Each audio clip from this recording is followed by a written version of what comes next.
Bonjour chers frères et sœurs en Christ, bienvenue dans cette nouvelle vidéo pour ce 18 mars 2025. Bienvenue dans notre série de 7 minutes de pain quotidien. Que la grâce et la paix de notre Seigneur Jésus-Christ vous soient abondamment multipliées. Nous poursuivons notre lecture dans le livre de Actes des Apôtres. Désormais, nous sommes rendus au chapitre 2 et aujourd'hui, nous allons lire les versets 12 et 13. Nous avions vu la dernière fois que le Saint-Esprit était venu sur les apôtres et ils se sont mis à parler dans des langues différentes. Et ces langues-là représentaient effectivement les langues de tous les peuples qui étaient venus à Jérusalem en ce moment-là pour adorer. Donc, ces hommes se sont rapprochés parce qu'ils ont entendu un grand bruit, se sont rapprochés des apôtres pour voir ce qu'il en était. Et ils ont constaté qu'en effet, les disciples du Seigneur étaient en train de parler des merveilles de Dieu. C'est ce que nous avions lu au verset 11. Des merveilles de Dieu et chacun les attendait dans sa propre langue. C'est magnifique, n'est-ce pas? Magnifique ce que le Saint-Esprit est capable de faire. Donc aujourd'hui, nous allons poursuivre dans les versets 12 et 13. Je lis au nom de Jésus-Christ.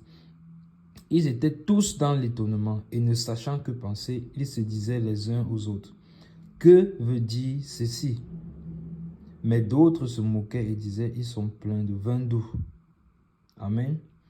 Donc, ici, on continue de voir qu'en effet, ces personnes, ils étaient tous dans l'étonnement. Nous avons vu dans la dernière vidéo toutes les nationalités du verset 9 à 11, crétois, arabes, de la Pamphylie, la Phrygie.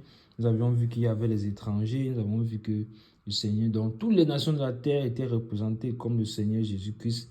La parole de Dieu nous l'a dit au verset 5 également. Toutes les nations qui sont sous le ciel. Donc, nous avions vu cela. Donc aujourd'hui, nous voyons que ces hommes sont là et ils sont tous dans l'étonnement. C'est normal qu'ils soient dans l'étonnement parce qu'ils ne comprennent pas. Ces personnes que nous avons vues, ces personnes que nous connaissons, ces personnes dont nous avons l'habitude parfois de croiser sur notre chemin lorsque nous venons à Douai, à Jérusalem, tout d'un coup, ils parlent dans notre langue. Comment se fait-il? Et ils parlent avec une hauteur dans la voix. Donc c'est parce qu'il y avait un grand bruit. Tous parlaient au même moment et puis il y avait un grand bruit et ça faisait qu'ils ne comprenaient pas. Mais qu'est-ce qui est en train de se passer? C'était nouveau pour eux. C'était nouveau pour eux, effectivement. C'était la promesse que le Seigneur avait promis aux disciples dans le chapitre 1. Nous l'avions vu.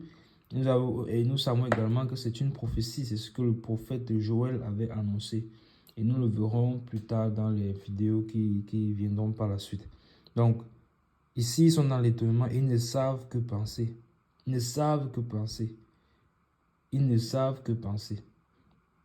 Donc, ici, ils ne connaissent pas le Seigneur, donc quand ils ne savent pas que penser, que font-ils? Ils se remettent à leur intelligence. Que veut dire ceci? Ils se remettent à leur intelligence, ils essaient de penser avec leur intelligence. Mais nous sommes des enfants de Dieu, donc voilà le premier enseignement que nous tirons. C'est que lorsque nous sommes face à une situation que nous ne comprenons pas, ne nous remettons pas à notre intelligence, mais remettons-nous à Dieu. Remettons-nous à Dieu.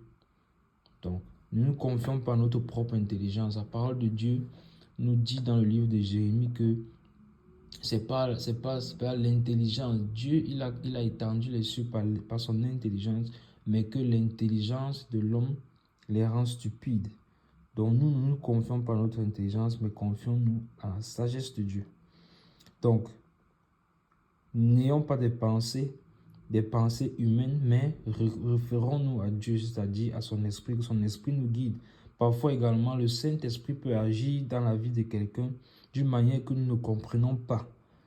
Mais si nous n'avons pas la pensée de l'esprit, nous pouvons peut-être juger, nous pouvons peut-être condamner, nous pouvons peut-être ne pas comprendre, nous pouvons peut-être nous remettre à l'intelligence, nous pouvons peut-être dire que c'est la chair. Mais si nous n'avons pas la pensée de Dieu, gardons-nous de pécher. Donc ici, ils se sont remis à l'intelligence. Que veut dire ceci? Et quelle est donc la conclusion à laquelle ils sont arrivés? Ils s'étaient remis à leur intelligence. La conclusion est au verset 13. D'autres se moquaient et disaient: ils sont pleins de vin doux. Vous voyez? Le Saint-Esprit est en action. Le Saint-Esprit est en train de se manifester puissamment. Mais des hommes qui n'ont aucune intimité avec le Seigneur, qui ne connaissent pas l'action de l'Esprit, disent qu'ils sont pleins de vin doux. Vous voyez? Donc c'est dommage. Donc, Soyons remplis de l'esprit et ne nous laissons pas conduire par la chaîne, ne nous laissons pas conduire par notre intelligence, confions-nous en l'Éternel. Mais en effet, quand ils disent ils sont pleins de vin doux, ils ne savent pas en effet que même là, en le disant, ils sont toujours d'une manière en train de prophétiser. Vous voyez? Alors, qu'est-ce que le vin? Qu'est-ce que le vin en fait? Le vin représente en effet l'esprit. Nous allons le voir à plusieurs reprises dans la parole de Dieu. Vous voyez que le premier miracle que le Seigneur Jésus-Christ a fait au nous de Cana, c'est qu'il a changé l'eau en vin. Il a changé l'eau en vin. Donc, il a rempli les cruches, il a rempli les vases de vin. Tout comme il veut nous remplir de son esprit.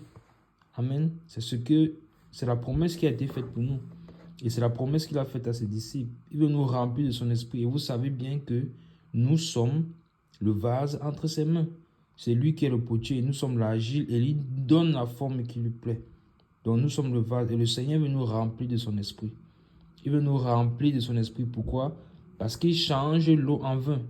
C'est Jean-Baptiste qui baptisait d'eau et maintenant lui, c'est lui qui baptise du Saint-Esprit.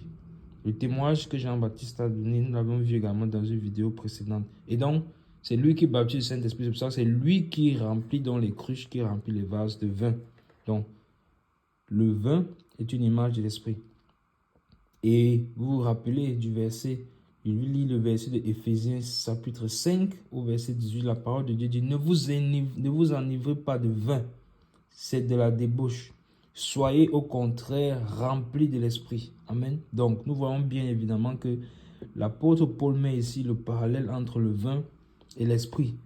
Donc, de la manière que les hommes charnels se remplissent de vin et ils sont enivrés et sont sous, nous devons être sous, mais sous du Saint-Esprit. Donc, le Saint-Esprit, cette image, c'est l'image du vin. Donc, ils ont parlé dans l'inconscience, mais en réalité, c'est effectivement ce qu'il en est. Les disciples sont en ce moment baptisés du Saint-Esprit et remplis du Saint-Esprit. Et c'est ce que nous devons toujours aspirer. Aspirer toujours à être remplis de l'Esprit. Nous devons toujours y aspirer. Merci Père pour ta parole. Seigneur, remplis-nous de ton Esprit. Nous avons besoin de ton Esprit. Nous reconnaissons, Seigneur, que nous en avons besoin. Père, je prie au nom de Jésus que si quelqu'un écoute cette vidéo et est en proie à l'alcoolisme, et est en proie, est sous la domination du vin, Seigneur, Seigneur mon Dieu, naturel des hommes, que tu l'en délivres au nom de Jésus-Christ. Père, mais Seigneur, que tu le remplisses de ton esprit au nom de Jésus-Christ Nazareth.